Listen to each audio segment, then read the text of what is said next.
Hi, everyone, and welcome back to the Focal Plane podcast. And thank you so much for subscribing and liking this video. So today we're going to talk about some stuff. Well, specifically stuff we accumulate. So whether it's a cupboard in the corner that's filling up or maybe some drawers that you promise one day you'll sort out, these things can sometimes have some emotional connections. And really today's guest is going to help me find out whether this stuff is just mess or whether it represents life, whether it represents changes, transitions, challenges, happy times, good memories, and actually what that means for us and how we can help bring some space not only into our spaces, but into our headspace and lives as well. Katie Wellman, thank you so much for joining me. My absolute pleasure, Sam. Brilliant. And tell us the name of your company. Make Room to Breathe. Make Room to Breathe. Love it. Thank you. I worked hard on that one. Yeah, gosh, that fits perfectly, right? Excellent, excellent. So look, first question for you is, people have heard about decluttering. I'm sure many people have. Yes. Some people have an idea perhaps in their head as to what it is, but what is it really? Tell me.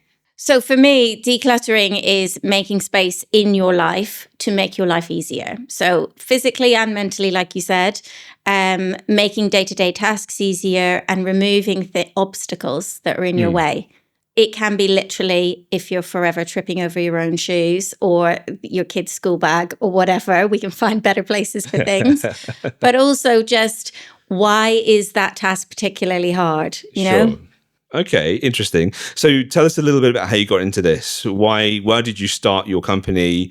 What's the story there? So as a busy parent, I realized that my house was stressing me out. So if I could control my environment, I could better control my emotions and how I was reacting to my family. And talking to other busy parents, I realized that we have so much on. Life is complicated and there are time pressures everywhere. And quite often the house is the thing that falls behind. And in certain instances, it means that we're working so hard to pay for our homes and we're not able to enjoy them. Our homes should be our sanctuary. It should be the place where we're best able to relax. And for so many people, it's a place they avoid and they avoid bringing loved ones. So they're not able to have those intimate moments with family and friends at home because it's easier for them to go out. And so, I just want to bring that back and let people enjoy their own homes. So was there a moment for you where, that picture you paint, busy parent, tripping over stuff, trying to find their own feet half the time. Was there a moment for you that the penny dropped, that actually, do you know what, something needs to shift in my own space here? Yeah, absolutely. When I realized I was snapping more at my daughter than I would like to, and I clocked that 3 drawers were open and toys were everywhere. And it really wasn't about her behavior. It was about overstimulation by my environment. I'm quite sensitive to stimulation and, clashing signs. So we don't have any toys that beep. That's not allowed in my house. I can't have someone watching a video on their phone and the TV on. Just can't do it. But I realized that visually that was happening as well. And I hadn't clocked that before. And then just talking to other people and realizing it's the same for everyone. And just thinking, no, it's not okay that people are working really complex, well-paid jobs to pay for expensive houses, but then they're not benefiting from that. Yeah. And where do you think some of this stuff comes from? So I get the whole being busy and I get that, life gets in the way.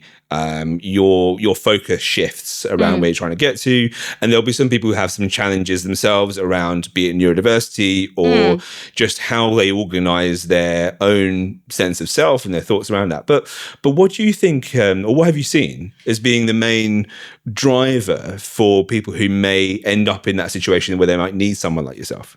So it's really interesting. It took me a long time to realize that what comes naturally to me is actually a skill that not everyone has. It feels like society tells us that we should all be able to manage our home in a really practical, sensible way. Yes. But there's so many other parts of life where we ask for expert help. So why can't we ask for help in organizing, implementing systems, creating better flow in our house? So often I'll suggest to a client something like, wouldn't it make more sense if your cutlery was in that drawer? Yeah.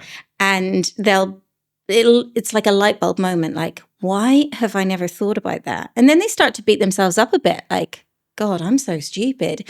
And it's not that at all. It's just my brain works differently. Like if I'm working on someone's kitchen, I will literally ask them to show me how they make a cup of tea so that I can see the process. And sometimes it's just that your mugs are in the wrong place, and that job is twice as hard as it needs to be because you're crossing the space. Do you know, I was wondering why earlier you were watching me from a distance making that tea for you. I just really wanted a cuppa. Yeah, it's a very specific angle. You were standing, just looking into the kitchen door. I was thinking, okay, I mean, you can come closer if you like, but okay, all right. Yeah, no. I look forward to that feedback later. Yeah. Well, the one of the things that happens with cups of tea specifically is that if people have installed a boiling tap, it's all the rage these days. Sure. But what that means is that the boiling water source in your kitchen moves from wherever the kettle used to be to your sink. But the mugs are probably still in that cupboard above where the kettle was because, there's not a cupboard above your sink. Sure. So you've then got to think about what is that journey, and getting the tea bags from probably that same cupboard or that same area, going to the sink, back to that area, reaching into the fridge, then over to the bin. You might be crossing your kitchen 3 or 4 times. And if you drink as much tea as I do, that's time wasted. That's fascinating. So actually, you just talking through that, it sounds exhausting. Like actually, just that journey itself. Like just as you talk through this process. Yeah. I'm like, God, I'm tired now. Yeah. Like actually, that was quite a thing. Yeah. That we don't recognize as a thing. We just I need a cup of tea or make a sandwich or whatever. Yeah. And that's the thing we're doing. Not the every step in between and the muscle memory that does all of this stuff. But hey, all of that still takes energy. Exactly. All of that still takes away something from something else. Exactly. And that's why some of my clients find it so difficult to start the process of decluttering, tidying, organizing, because there are too many steps in the way for them, particularly if they are neurodiverse. And another interesting point is, as people age, and if they're unlucky enough to be struck with dementia or Alzheimer's disease, then one of the things that comes with that is a difficulty in object recognition. And not that many people are aware of that. And so it's not just a memory issue or a sequencing issue, which would massively come into making a cup of tea, but it's the object recognition. So if we can slim down our belongings before we get to older age, then we will be making our environment more soothing and more easier for us to navigate, so that there are less points of confusion. That's why you see people trying to turn the TV on with their glasses case, or putting the wrong sauce into a meal. It's because there are too many choices, and we all have too many choices. There's a reason why the world's CEOs wear the same clothes every day, because they've got enough things for their brains to be thinking about, and we can implement some of that. I don't advocate for minimalism. I don't think that's realistic for most people, and personally, I don't live in a white box. Thank God. Yeah. Yes, yeah. I'm a big fan. I really do believe that our homes should reflect our personalities and our interests, and we should have our sentimental items on display. We should use them. So I just don't believe that minimalism works for most people, but I do believe that we can make our lives simpler and easier by minimizing choices. And making an environment that ultimately represents you in multiple different levels. Yeah. Just has so many. I mean, there's so many obvious benefits to that, right? I mean, I'm not suddenly pretending to be an expert in decluttering, but if you are in a situation where actually it's not just necessarily that there's paraphernalia around you, but it has no sense in being there. Yes, it adds confusion. It adds confusion. But if it was paraphernalia that made sense, cool. Yeah. Totally. If you're like... when it does and when it doesn't, that can be sometimes difficult to recognize, right? Totally. And one of the things that's really useful is to think about the space that you relax in. Yeah. So we all have our favorite end of the sofa or armchair or whatever. And if you and your partner have clashing ideas on what tidy looks like, which is really common. Everyone has a different visual aesthetic that they'd like to go for, and different things that are important to them, especially if you or your partner has special interests that come with things, then you can think about where you sit and where they sit and what each of you sees. So if your husband has a really annoying hobby that requires like loads of bits and bobs that he wants to see. Not at all projecting. No. Don't worry, husband. She loves you really. Yeah. He doesn't. He's great. But if they do have lots of bits that you'd rather not be looking at in your living room, that can be on a shelf that they are looking at, that you are not looking at. And that's really useful if you're in flat shares as well. Of course. Where you just have to respect other people's belongings and space.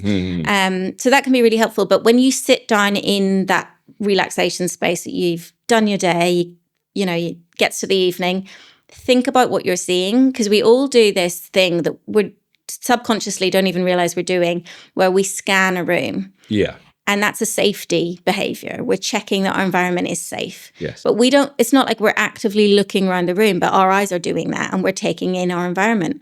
And if you've got bits and bobs sitting around, your brain is going, oh, there's that library book I haven't taken back. There's that card I didn't send to my mum for Mother's Day. That, all those things. Or there's that unopened box still I need to step around or whatever. Yeah, exactly. Yeah. Or there's that DIY I still haven't done, whatever it might be. Your brain is processing all of that every time you sit down to relax. So if you can move those things, it can be really helpful to have things sitting out that sort of bug you to do them. We all do that with like a whole table or maybe the kitchen counter. There's a space where that's the jobs that need to be actioned. But ideally, it's not visible from where you're relaxing, because otherwise your brain isn't able to fully engage in whatever you're trying to do. Well, absolutely. And it sounds, an analogy that comes to mind when you're talking about that is like how, we all know how to look both ways when crossing the road. Yeah.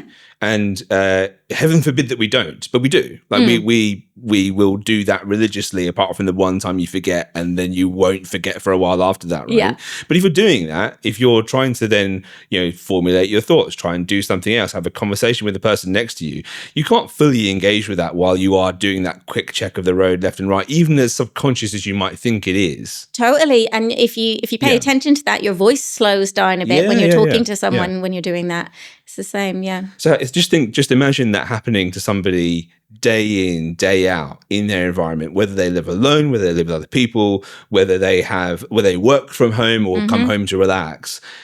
I can just imagine that scenario just literally just scraping away at somebody where I feel like I have this almost invisible string that's pulling me back when I'm just supposed to be in the place where actually no, I can unwind and relax. Why do I feel the next day that I'm exhausted? There could be lots of reasons, but this could be absolutely part of that. It can have such a big impact. And we all know that phrase, tidy space, tidy mind. And I think we're better at it when we focus on the work angle. So most of us are better at keeping our desk space clear. We know that if there's lots sitting about, we're going to be able to focus best. But I don't think we think about it as much from the relaxation angle, but it's the same in every room. And, in a bedroom, if you can keep that space minimal, you're going to sleep better because there's less for your brain to process just before you go to sleep. For sure. And you were talking earlier about how, these spaces need to represent us. And you mentioned a couple of phrases that I kind of picked up on when you were talking about how, social media might tell us that we need to live a certain way. Why shouldn't we ask to, or, look at somebody to help us with decluttering, etc. But actually, can we look at that a little bit? So what do you think are the barriers to that? Is it that people feel protective of their space? Is it that people feel embarrassed? Is it that what do you find, or what are you feeling? Yeah, definitely. I think people tend to feel embarrassed, and often when I go to visit, so I do a free consultation where I pop around, cup of tea, chat, see the space, and try and break the tension for the person. That's really the point of the visit, is get me through the door so that you get over that, this stranger's coming to my house. And for me to show you that I'm a nice person that's not going to judge you. But everyone's always apologizing and thinking their house is the worst I've ever seen, which is usually not true. But honestly, I don't care what a space looks like. I'm there to help. And I always say to people, don't tidy up before I come, because I need to see the reality of your space. Now, obviously, I'm sure they do a bit, but it's more helpful for me to know how you're actually living, so I can see what may or may not work. If you do like a super sweep before I arrive, then that's that. We're not going to get to a result that actually works for you, and that's all I care about. But people are definitely embarrassed, and they feel like they ought to be able to do it themselves. And I think that's kind of like a historical thing that's come over from, you know, when women weren't working, because I do tend to work with women. I'm happy to work with anyone, but it just seems to be the pattern. Sure, yeah. You know, that's the society we live in. But I think we feel like we ought to have the house perfect. We ought to have the job perfect. We ought to be parenting perfectly. And we can't do everything, but we are sort of told we can have everything, and therefore we ought to be able to manage everything. And really, we can do as much or as little of all of that suits our lifestyle, but we've got to accept that our brains work in a specific way and not everyone has the same skill set. Like, if we can go to a mechanic to get our car fixed, why can't we have someone come help us fix the house? Well, there is an answer to that, though, isn't there? Okay. I mean, and it's not the answer, but there is part of it where clearly, from all the things you describe, one needs to be vulnerable in a very different way. Yes. Okay, if I can't fix my car, I'm not embarrassed about the fact that I can't fix my car. But why? Right? Because isn't that a lovely manly thing to do, to be able to fix a car? You try and fix my car, you know, like, bloody hell, you seen that thing? It's just like the buttons and the gizmos and all this. Like, oh, the sensor on the tire pressure thing ain't working. No, dude. Yeah. No, I'm quite happy to say I can't fix that, right? Yeah. But I take your point, but and I'm just being facetious there. But ultimately, yes, you mentioned about how you use the phrase, this is a society we live in. That's part of it, right? So, you know, it's okay to be vulnerable about certain things, and we don't even recognize it as vulnerability. We recognize it as just matter of fact. Yeah, right? It feels like we're not allowed to not cope with this bit. Why? I honestly don't have an answer for that, because to me, it makes perfect sense that you would ask for help.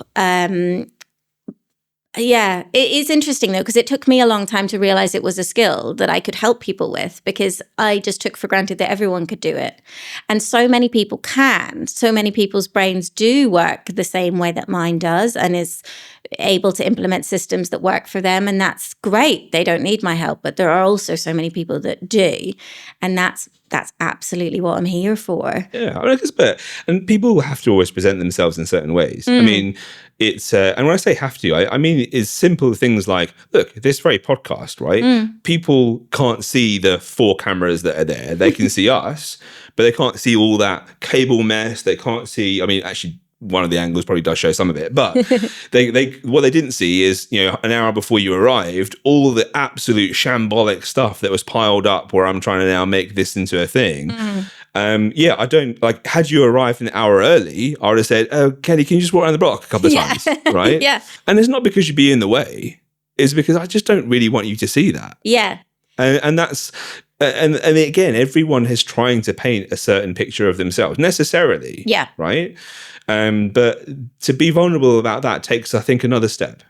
A step above. And I think, so there's 2 points I'd like to make about that. So I think the social media obviously has an impact on what we see of other people's houses and what we expect our own houses to look like. We see snapshots of other people's houses from angles they've curated in moments of time. Yes.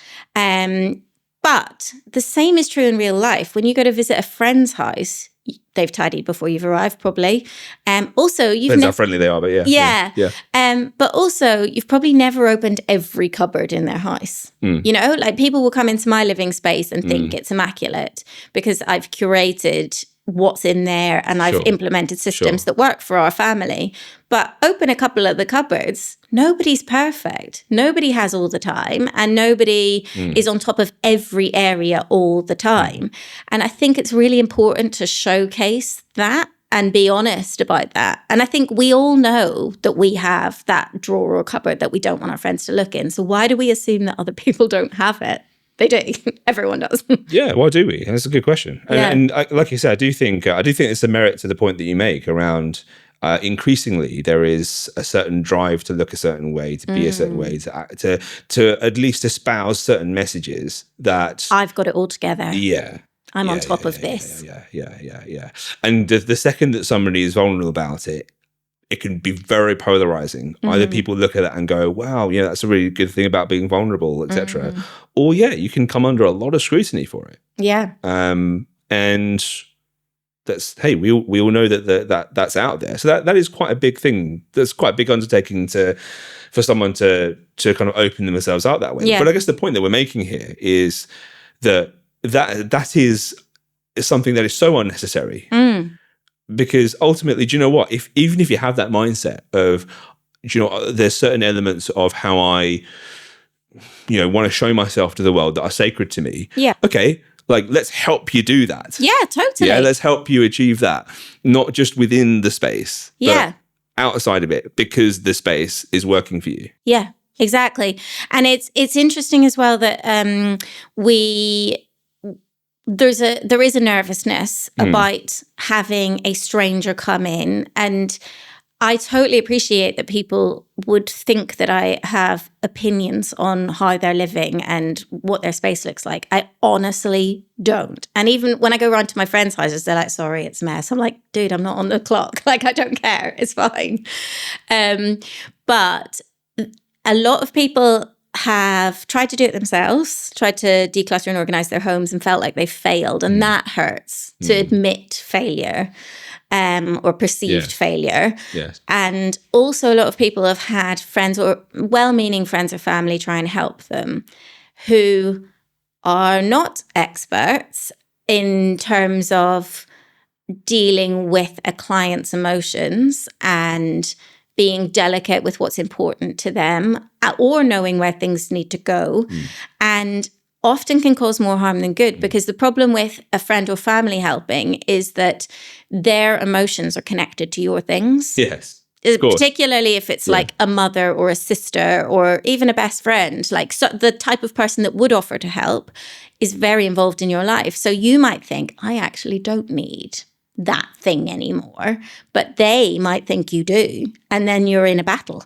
I absolutely do need all these light bulbs, by the way. Just Yeah, you do. I agree. In case anyone wants to comment and empowers their opinion on that, I actually need all these light bulbs. No, you do. Yeah. I think you need this aesthetic to curate your podcast, which is beautiful. But no, it's really interesting. And I was working with a lady this week who had to process some really, really emotional stuff. And she had done some things on her own, and she had done some things with family and friends. And she said herself, I wasn't expecting to do these particularly emotional boxes and bags. I knew they were here. Yeah. I wasn't expecting to touch them with you. I was kind of expecting to just go through the motions of the less emotional stuff because I was going to help her repurpose them. But it's the personification of the essentially the metaphor that becomes a literal. The box in the corner is the box in the corner for a reason for some people. So it's out of sight, it's out of mind, sort of. Yeah. But I always see it in the corner of my eye. Yeah. You know it's there. And I have to face it at some point. Yeah. And that's the difficulty with lofts. Without getting like too philosophical, we all shove the stuff we kind of don't really need into the loft.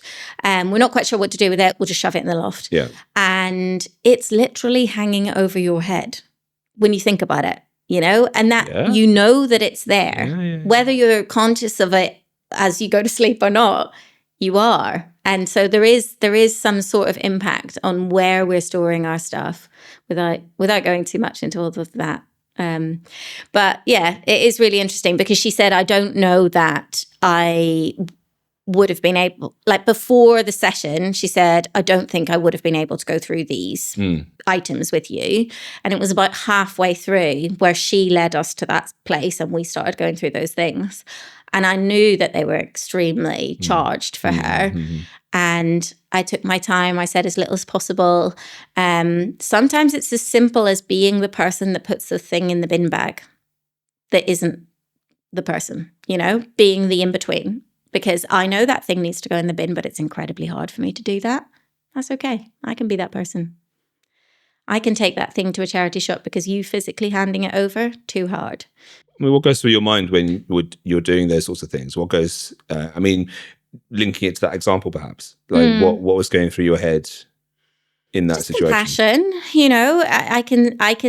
I'm quite good at reading people's faces and emotions. I'm quite empathetic. And I think, God, I can see how hard this is. I know that you know what the right decision is. My job isn't to make decisions for anyone. And my job is to guide people through questions. Of course. What is this? Why is it important? Is there a story you need to tell me? Sometimes just telling the story is enough for someone to release it. They just need someone else to know why that was important.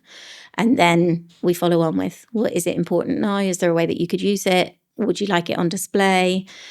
You know, I don't believe that anything that is emotionally charged or valuable to us should be in a box in a loft or a garage or under the stairs. If a thing is important and is cherished, we shouldn't be coming across it once a year when we're looking for our Christmas decorations. It should be on display or in use. And if it can't be, what are we keeping it for? You know? Like if you've got a load of sentimental items from a loved one, Yeah. we're not honouring that loved one by putting their things in a box in our loft, you know? So either let somebody else enjoy them. If you haven't got the physical space in your own home, but the thing is important, maybe we can photograph it.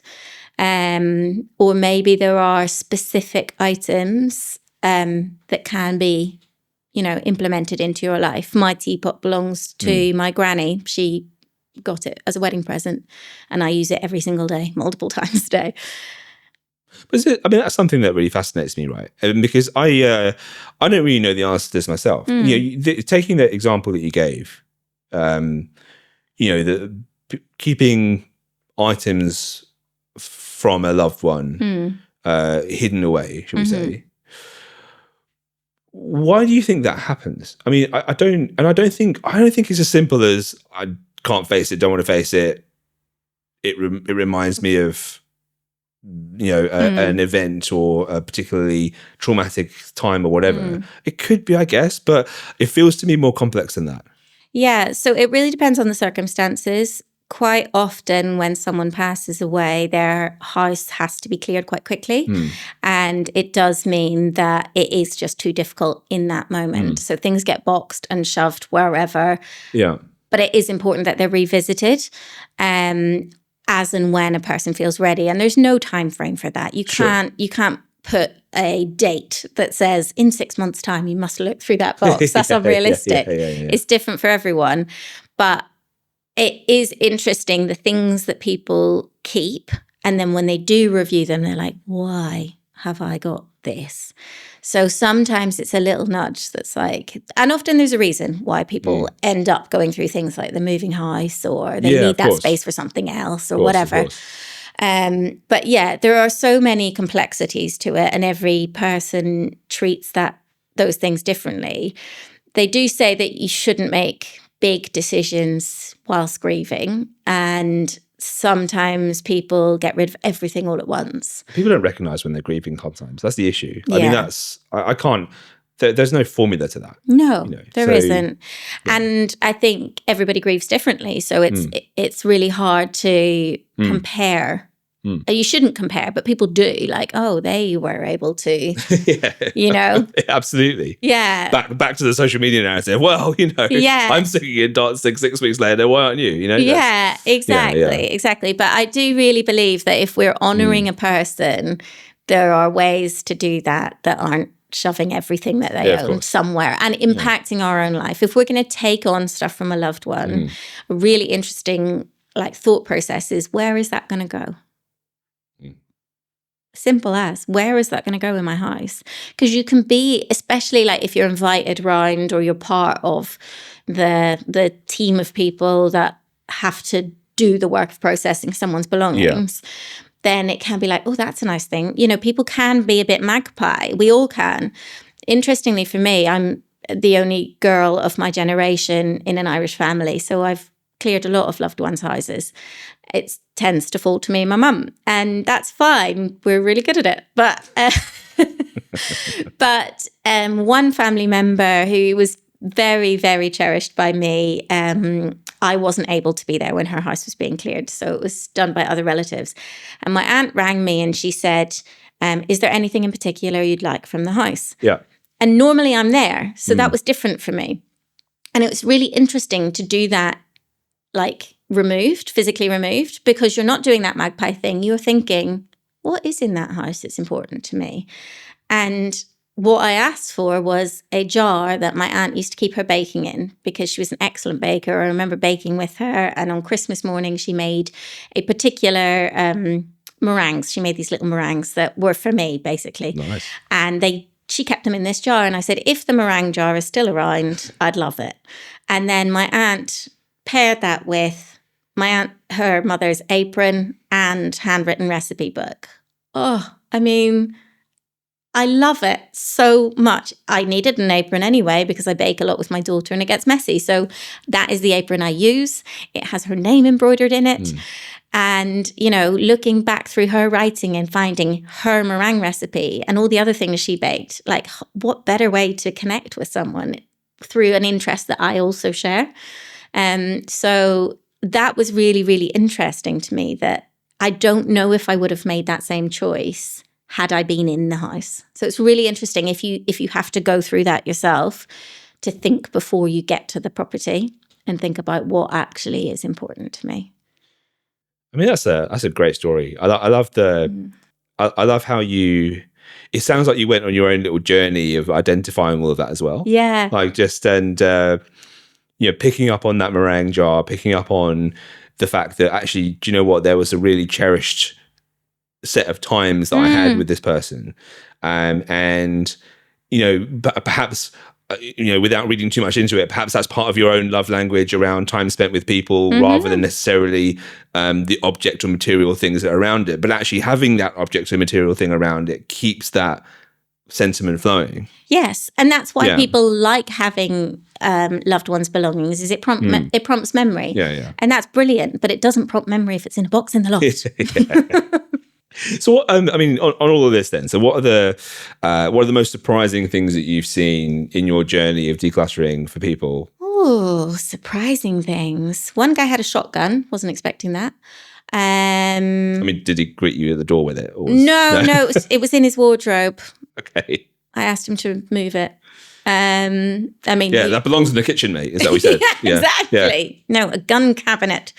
Sorry. I'm not au fait with these things. No, I've not come across anything particularly strange or startling. I do a lot of toy rooms, so I've got really good at like figuring out what bits of what goes with what. Yeah. My daughter's only 5, so there's toys that we haven't got to yet. I'm like, is this a thing? And it's so interesting. Like you can look at, to a stranger is a pile of nothing, like just random bits of plastic, and you go, is this bit important? They're like, oh, you found the thing. You know, like mums are amazing. They know exactly what every bit is. It's like hidden piece of Lego, or like back in the day, like Meccano, whatever, you know, that was it.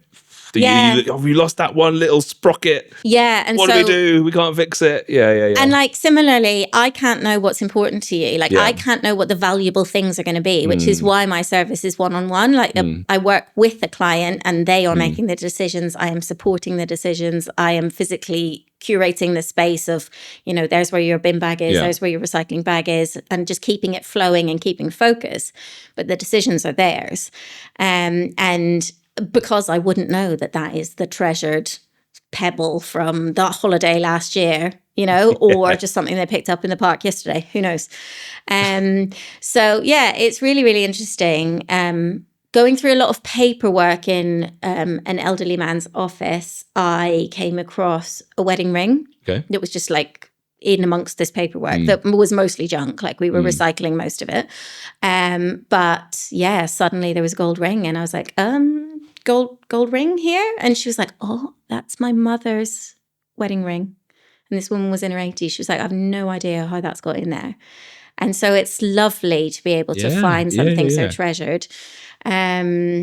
I always check books in case there's something sentimental. If people are donating books, then I always just do a quick flick or like, you know, tip it upside down. Sure. Because quite often we use like postcards from loved ones or... There's little bookmarks and things, right? Nice bookmarks and stuff. But there was this quite sad, clearly going to be donated, actually recycled because it was in such bad condition, very old atlas. And I flicked through that as I tend to do. It's again, muscle memory. I didn't even really think about doing it. 50 quid in there, you know? So you just got to check.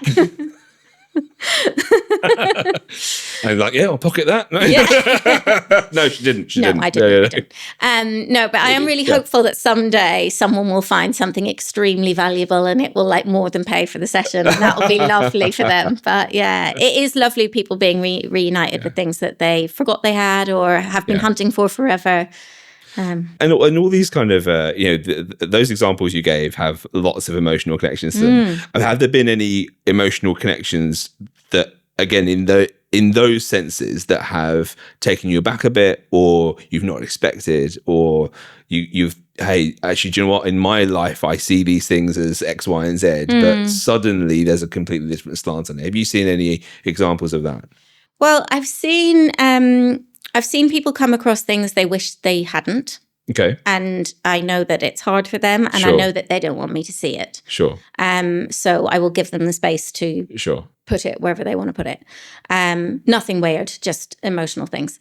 But interestingly, my granny is still with us, but she lives in a care home now. When we cleared her house, she lived around the corner from my parents' house. I spent a lot of time there. I felt I knew everything that was in that house. And I also know my mum well enough to know what would be important to her. I thought this was going to be easy. Sure. But because of our limited time frame, we were working in different rooms at the same time. And every so often I'd hear a whimper or a cry.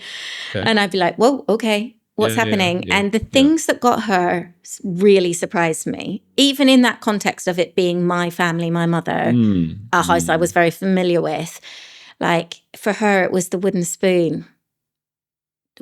The wooden spoon, Mum, you've got loads of wooden spoons. She's like, no, but look at how much she's used this. Look at the shape of it. A wooden spoon wears much more than most kitchen appliances. And she was like, look at all the stories this could tell. Look at all the cooked breakfast she's cooked us. Look at all the custards she's stirred. And honestly, it was so emotional. I was like, right, we're keeping the wooden spoon. Of course we're keeping the wooden spoon. Of course. But like, I wouldn't have, if you'd have asked me to quote the things that we were gonna take out of that house, it would not have said the wooden spoon. No, of course. So that really surprised me. And like I say, I can't know what other people's sentimental items are, so I go with a very open mind, and I do check everything, because I've heard horror stories of people throwing things thinking it's rubbish, and then the client at the end being like, where's my, and it's gone. And there's no getting that back, right? No. No, for sure. So, Katie, take us a little bit through the journey of what it's like to work with you. So you mentioned earlier that you have a consultation call. You gave us a hint around some of the processes, but take us through that journey. What could a client of yours expect? So it's not a call. It's a non-obligation free consultation where I come around to the house, so I can see your space, I can see what we're dealing with, and help to gauge how many sessions we might need. For some people it's just one, for some it's multiple. Get to know you a little bit, help you to feel comfortable with me, because if I'm going to be going through your things with you, you've got to like me. It's as simple as that. It's such a personal service. Of course. And, there are so many ways that I can try and portray that on social media and through my website and everything, but face-to-face beats everything. So, I think it's very important to spend that time together and just make sure everybody feels comfortable. We'll talk about what's made you contact me, what has... Often there's like a thing that's tipped you over the edge. You've tripped over those shoes one too many times, or something's fallen out in your head in the kitchen cupboard or something. And we'll talk about that. And quite often, as I said, I'm often working with busy mums, and we tend to prioritize our children. So people tend to focus on the toy room or the kids' bedrooms. Gotcha. Yeah. And I'm here for that. But I do try to have a more holistic conversation about the whole house. And if they're open to it, just walk me around the house and show me. It's not that I'm hunting for more work. It's that I want to do the thing that's going to create the most impact for you first, because you've got to feel a win. It's about understanding the whole system, right? I mean, if we're talking about all the conversation we've had so far today is about understanding little bits of a bigger system. Yeah. So, just focusing or honing in one area is beneficial, I'm sure, but to capture how you can actually even shape those spaces. Totally. Sometimes it's taking a step back. And that is the benefit of having a stranger come to do it rather than someone that has already spent a lot of time in your home, because they're not seeing everything fresh. Yeah. And so in an instance where toy room and children's bedroom were priority, when we did walk around the whole house, what became clear was laundry was an issue for the family. And there was basically stages of laundry everywhere. Right. Because what it turned out was the clothing storage in all of the bedrooms wasn't working properly. And so what that meant was, even if everybody's on top of the laundry, there's nowhere for it to all go. So that's why it's failing. That's why there's piles on your stairs. That's why there's still stuff on the drying rack dry, because you've got nowhere to put it. So indeed, and that's why understanding the whole system around somebody's house in that consultation makes a hell of a lot of sense. Because otherwise you will just be trying to pour water in a bucket that's got a hole in it all the time. Exactly. Yeah. And in that particular instance, that family had done a lot of work themselves before calling for some help. And what they had done was really valuable things. They'd gone through all the toys and got rid of anything that the kids weren't playing with anymore. They'd gone through all the clothing and made sure all the things that the children had outgrown had gone. They'd tidied the garage. But what all of those jobs are is essentially like back area stuff. And it's not impacting your day-to-day life. So it's all valuable work, but you're not feeling the win. And they were just so disheartened and knackered, to be quite honest. Like life was wearing them down. And so when we walked around the house and we realised that the laundry was an issue in all rooms, and then what I saw was that their room clearly had the least attention in terms of setting it up properly and finishing DIY and whatnot, because that's what we do as parents. We prioritise others. Yeah. And I totally get it. We all fall into that same trap. But what it meant was they weren't showing up as their best selves because they were worn down. And so I said to them, look, we need to fix the laundry issue. And I think we should start in your room so that you are better rested, so that you have a sanctuary outside of the rest of the house, so you have the energy and the impetus to continue with this project. Of course. Yeah. So that's what we did. And there was as simple as like their wardrobe didn't function properly from a very basic way. Like there was screws in the wrong place. And I was like, do you guys have a drill? And they were like, no, we're not those people. Fine, I will bring my drill. We will fix that. It's 6 screws. It's totally fine. And they were like, wow, I was like, I can do that. That's okay. So yeah. And that's a real so that gives some real insight into the very hands-on way in which you do this, right? And you mentioned before about in some projects that you've done or clients that you work with, you will be the person who's actually physically taking something and putting it somewhere. Yeah.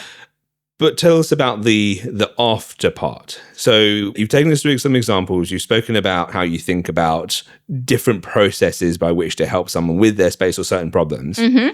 But now, okay, so you've done that. So we've identified, come up with solutions for sometimes actually, helped them do that solution. Yeah. Okay, great. So now we're here. Now what? So we've got some stuff that maybe you've helped to put somewhere, either relocate or actually say that needs to go. Now what? So once we've implemented the systems that work for the family specifically, not like a cookie cutter, I think this works in every home. We'll always talk about how do you guys work? How does your morning function? How does, how do we move through the space? And once we've got those systems in place that work and we've figured out what we do and don't need in terms of belongings, then we're left with recycling, rubbish, and that which needs to be exited the house in some way. And that's one of the things that I'm really proud of, that I work really hard to redistribute items to the local community, to charities and to local organizations like schools and brilliant. Basically anywhere where a thing can be reused. It's like, to use the phrase, thinking outside the box. Like, for example, a partially used activity book or coloring book, children's books, can't be donated because nobody would buy them if they're partially used. Sure. What I'm really keen on is us not burdening charity shops with things that they are unable to sell, because that goes against the point of donating to charity, which is them to raise money. If they are left with bags of things that people cost them to sort out. Totally. I think people forget that they have to pay for refuse. Like they are paying to get rid of the things that you could have just put in your own bin. And we don't want to be doing that to them. And also, most charity shops work on volunteers. So someone who's giving their time freely is having to sort through things that you know need to go in the bin, but your own guilt doesn't let you. So you alleviate your own guilt by giving it to charity. So I really try and watch what goes in the charity bags. And I kind of, as we're working, I'll be thinking, okay, that's going to go to QE2 school, because if we give them craft supplies, then they can redirect their funding to buy that really expensive Sen equipment that they need. Sure. You know, it just makes sense. And like the activity books I take to Brolly Brewing, because they're a very family-friendly space where they support children coming, and it's a space we as a family like to use. And they have this kind of stash of children's colouring books and pens and pencils, but like all of that type of thing, even if it's in a cafe or a waiting room or something, usually the pens are dried up or all the pencils need sharpened or whatever. And so I will take, if someone gives me a bag of random felt tips and whatever, I'll check them and I'll take them there, because then they're going to get used. Again, a charity shop's not going to be able to sell a bag of random felt tips. You know? So it's just thinking, who could use this and how do I find them? And that's become a big part of my business, making sure that things get to those who need them most. And it's led to some amazing things. Like, you wouldn't think that a sad old grey bra would be useful to anyone. Like, when I tell people they can give me their old bras, they're like, no, I can't. I'm like, oh, no, you can. You really can. And I'll tell you the reason why. Because otherwise I'll have to ask. Because there's a local lady who is an ex-NHS nurse, but she's originally from Zimbabwe. And in Zimbabwe, women are seen as a higher social status if they are wearing a bra, and therefore are less likely to be physically attacked. Okay. So your sad old grey bra that you don't think anyone would ever want to see the light of day could save someone being raped. It's that important. So please give it to me. Let's not put it in textile recycling. Damn. Yeah. That is quite the link. Yeah. So I've inadvertently become the bra lady of Horsham, where people will just leave bags of bras on my doorstep. I'm like, cool. Well, now I know what to give the title for this YouTube video. Excellent. Yes. Please don't. But yeah, there's so many interesting things that have come out of my redistribution of things. Oh, for sure. That's a hell of a story. Yeah, it's amazing. And like, incredible. It's kind of nothing to do with the business in a way, because people are starting to give me them outside of sessions. Yeah. But I mean, I've got to do that. Of course, I've got to do that and make sure it gets to her. And she's so kind in facilitating the transport of, she pays for shipping containers to go to Zimbabwe every year, multiple times a year. It's incredible. We have such an amazing community in Horsham, and we're so lucky to be a part of it. We are, aren't we? And we just don't see these things. No. That are invisibly happening, that are creating such massive waves and ripples. Yeah. One of the places that I donate to is the Strawford Centre, which is an adult day centre based up in the industrial estate near Lidl-ish. Okay, sure, yeah. Not that far from Brewers. And they are one of the places I donate to because I was put in contact with them through QE2 school. So a lot of children that go to QE2 school might end up at the Strawford Centre. Yeah. And it's an amazing resource. Council funded, council owned. So when I was donating stuff to this place, like I was able to give them like a massive TV and a sound bar and DVD players and like incredible things, which again means they can redistribute their funds to other things, which is brilliant. But as I was bringing them into the space, I noticed that it was very sad and very grey looking. The appearance of the building in no way reflects the people that work there and the people that use the space. They are incredible humans, and I just sort of came out of it and was like, this place needs some colour. So I made friends with a painter decorator at a networking event, and within about 3 seconds I asked him if he would like to do a charity day. And we ended up, Brewers gave us free paint, a local artist did a bespoke piece of artwork for the space, and we've injected some colour in there, and it's given us a reason to talk about it. And it's just like, when a community pulls together, it's just lovely. And I just feel so lucky to be able to do things like that and to be able to be a part of it and see the benefit. Because you're changing narratives as well. You know, like you say, this example of, I hadn't heard of this. Yeah. You know, and I know exactly the area you're describing, Horsham, right? And absolutely, unless you had a reason to go there, you wouldn't see it. Exactly. And, I'd walked past it loads of times, and it's something I would be interested in, and I didn't know it was there. So you're bringing then that to life, or helping to bring that to life by just shine a bit of a spotlight. Yeah, and that's that is another amazing thing about where we live. I think there's so much of that. If you look you have to look a little bit harder than you might do otherwise. Yeah. But then you do start to find these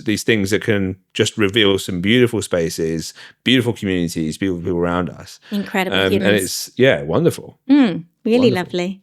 Excellent. So then coming back again a little bit to your journey here. So you've spoken to us just now about different things that you can do with some of the clutter that you're clearing, some very impactful things, like incredibly impactful things. What happens after that with your clients? Do you follow up? Do you come back? Do you leave them with tools with which to go forth and multiply? How does it work? So it's really interesting. I get feedback all the time that says that it's so much more than the session. You know, it's 4 hours we spend together on a session. That's a long time to spend one-on-one with a person. Of course. And the whole time we're sort of talking through what's important to you. And I like to think I'm very personable. So it's like a friendly chat, but we are talking about emotional things. And it's quite common for clients to become upset by what we're processing. Sure. Good news is I'm great at a hug. And I always bring snacks because sometimes we just need a sugar hit. But we talk through a lot of stuff and we really get to bond and get to know each other, which is so lovely. I really thrive off human connection. But I always follow up with, whether it's on email or WhatsApp or whatever, like, you did amazing today. And sometimes, depending on the person, I might list out, like, you got rid of 1 bag of rubbish, 2 bags of recycling, 6 bags of donations that are going to go to this person, and this person. Because some people really need that, like, I've achieved this. And sometimes I ask them to come out and see the car, because I take away up to 1 bootload of their belongings to redistribute to the local community. And I will ask them to just come and see. Because if the house is very overwhelmed, we'll have done loads of work, we'll have achieved loads, but they can see what's left to achieve. And so they're like, we haven't got that much done. I'm like, oh no, we have. Please come and see this. You need to feel that, see it, understand it. Yeah. So that's really important. But and I do always say, like, the way that you made decisions today, like the speed at which you were able to process things, or equally, if less has been achieved, but I can see how hard they've worked. You know, I can see how hard each decision has been. I will recognize for them. And I will say, you know, I know how hard this was today. You did so well, and you will be tired because the amount of decisions that you've made is abnormal. You know, it is very, very unusual for anyone to make the amount of decisions that we'll make in a decluttering session in a normal day. So if you feel floored this afternoon, that's why. And it's okay to accept that and kind of plan for it as well. But and also to drink loads of water, because apparently decluttering is weirdly dehydrating, is what I've discovered. Excellent. Hey, look, these are the tips and tricks we need. To understand. Drink plenty of water. Don't forget to eat. Fantastic. And so, with all the things that you do here, Katie, so you know the journey you go through with clients, the understanding where, you know, some of their hang-ups may have been even before they contact you, even before they're thinking of contacting you. What are you hoping that people get out of this? Like, ultimately, I understand the conversation we've been having around how clutter can affect, or how things in your space can affect you negatively, hold you back from things. But what are you hoping for your client? Like, what's your like thing that tickles you around the work that you do? I really want their day-to-day life to be easier. I really want them to feel lighter and like there is less bearing down on them, like the load's been lifted a bit. And that is the feeling that I get from clients. And when I do send those messages of like, you did amazing today, this is what you achieved. And my favorite one so far is a busy mum returning to work from maternity leave, child at that point of just about to walk. All the delicate things needed to move up. And we needed to make the safe space for him, easier for her to navigate, to get in and out to work and all of that kind of stuff. And we did it. And then that evening she texted me and she said, I sat down, I lit a candle and I read my book. And I can't remember the last time I've done that. It's like, that is it. That's what we're doing it for. Yeah. Nice. Yeah. And like, other ones would be like, if I've moved the cutlery drawer and the utensils are now in the right place, I always ask people if they're right or left-handed because that matters. Hey, absolutely. Yes. And then... It's either you're reaching for your cutlery or you're a witch. One of the two. Or you're creative. A lot of creative people are left-handed. Are they? Yeah. I guess you'd have to be creative with those potions. Yeah. Yeah.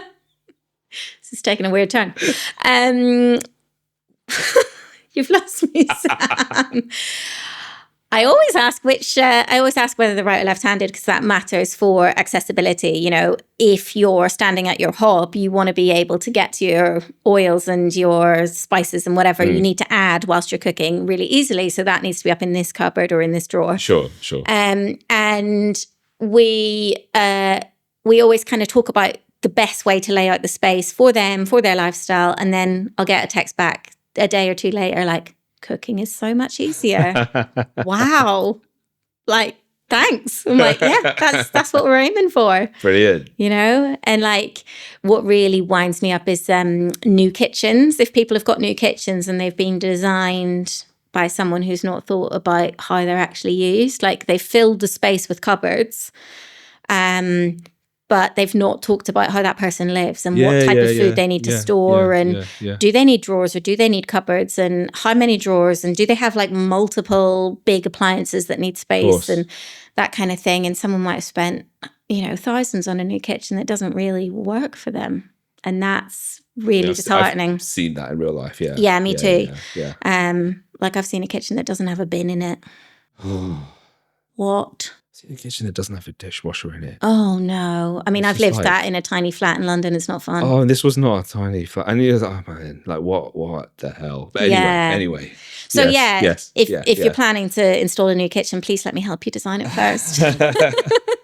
We'll draw it all out. We'll figure out what needs to go where. And do you know what? I'm going to give a little shameless plug to a kitchen designer and fitter that I know who is awesome. Who's Peter that? King. Oh, okay. From King's Creative Kitchens. Oh, great. Amazing. Check him out. Yeah. For anyone who wants actually, like you say, that touch of someone who actually understands what you need. Yeah. And if you're in the market for a kitchen, feels like a random segue we've gone on. But if you are, like if you're working with someone that's designing your kitchen and they're not asking you about what you need to put in your kitchen, red flag. Like, oh, yeah, this is the thing. And actually, I don't think this is a random tangent. I think this shows and demonstrates actually a lot of the value of your thought process of what you bring into your work. Yeah. Recognizing these things that can save people time, money, and a hell of a lot of headache that you then need to come and fix afterwards. Totally. These are the sorts of things that are really great to hear from you in terms of how you work that in your mind. Totally, and it all comes back to like making your day-to-day life easier. Yeah. So, for example, in my kitchen, I implemented because I have a 5-year-old. Like she's not very tall, so also I don't want to discuss with her endlessly what she wants for breakfast every morning. Don't have time or brain space for that. So we have a breakfast drawer, which is the bottom one, the lowest drawer. And I pull it out. Everything's visible. What do you want? Go have a look in the breakfast drawer. We don't have to discuss what cereals do we have. Do we have bread? Do we have soaring? Like whatever. It's all there. It's all there, yeah. Yeah? And it's simple things like that can just take out a couple of steps out of the stress of your morning. Like who doesn't want their morning a bit smoother? Actually create space for actual creativity in the morning because you know what's what and you can let your imagination run. And freedom of choice without having to like lift everything out of a tool cupboard or all of that. So And similarly, that same kind of process can be replicated across any room. Is it that the craft supplies crucially that you want them to have access to, like maybe not the glitter or the paint or the glue. Maybe that's in a higher cupboard, but the pencils and the pens and whatever else that you feel safe with them using, like unsupervised, they should be able to get to, so that you don't have to actively think, I should get those out for them to be able to do that. I'll now put them back and now do this. And actually, did I forget to do that? And then I'm going to trip over that or whatever, Exactly. One thing that I often hear myself saying to clients is, if they can get it out, they can put it away. If they're physically able to get it out, which is probably about 2, they can put it away. And we all kind of fall into this trap of we have to tidy up for them. We don't. They can do it at nursery. They can do it at school. It's expectation that we're setting. And like, it's not just it'll make your life easier because you don't have to do it. It's teaching them life skills. It's teaching them that, like, that is part of the job. Yeah. And there isn't some magical fairy that comes when they've gone to bed. Because, I fell into this trap myself. Like, it's easier just to get them into bed and that bit of my day be done and I'll come down and clear it all down, right? We do that. But they're not learning anything in terms of how to manage their own stuff. So we're creating a future problem for them. And also they're not learning that, like, tipping every single toy out of the drawers or the box or whatever just to play with one thing causes a lot of extra work for someone. So if they are responsible for tidying up, they're going to learn that lesson. So I highly advocate for, if they can get it out. I do feel a second coming of Super Nanny. Katie Wellman, Super Nanny Mark 2. Yeah. I mean, one particularly mean episode was when my daughter didn't put her pajamas on the radiator in the morning, and then I saw them and didn't move them. And then in the evening, she's like, "Mummy, my pajamas aren't warm." And I was like, "Yeah, because you left them on the floor." That's mean. Is that mean? I don't know. Well, we'll let social services decide. Yes. I think I'm setting her up for success in the future. And it frees up more of parental time to actually engage with them and spend time with them, and rather than doing chores for them. So 100%. I'm here for 100%. it. This is it. So look, you've given us a wonderful outline there, Katie, of all the things that you've done to get to where you are in your business, the things that you do in your business. Now, where are you going? What's the future looking like? I just want to keep doing it. I just want to help more people in this area. I love the thrill of helping the person, doing something that's honestly great for me, for my mental health, for my dopamine hit. Like, there's no better feeling than the end of the job for both of us. And then the extra added bonus is the redistribution, where the charity benefits, the person that's given the items feels great about it, I feel great about it. Like, everybody's winning, and it's so, so lovely. And it means that I can talk about the business in a really natural way that's really positive, without feeling like I'm selling myself, which is just not who I am at all. But it just means that it can keep going, because it's all good news stories, and it's just lovely. That's awesome, man. Love that. And I know you've already answered this to a degree, but for people watching, listening, what's the one message or one key headline that you would love for people to know about you that you sometimes struggle to get out there? I bring no judgment, absolutely no judgment. I've seen it all, and I really just want to help you. It's as simple as that. And everything will go to people that need it most. So everybody wins. Fantastic. Excellent. And Katie, how can people find out more about your business? Where can they go? So I'm on Instagram, Make Room to Breathe, and I have my own website, makeroomtobreathe.co.uk. Find me there. Give me a ring if you don't want me to just pop round. Like, we can chat first. That's also fine. We can do a video call if you prefer. But yeah, there's loads of lovely testimonials out there, so that should give you a sense of who I am. Fantastic. No, I've seen some of those testimonials on the website. People are absolutely gleeful for what you deliver. Yay! So well done for that. Thank Katie, you. thank you so much. It's been fantastic. Thank Brilliant, you so much brilliant. for having me. Excellent. Guys, look, give this a like and subscribe. And if you're as inspired as I have been with Katie's messages and her aura and presence around what she does, please do give her a follow on her social media and look at her website, which I'll link down in the description below.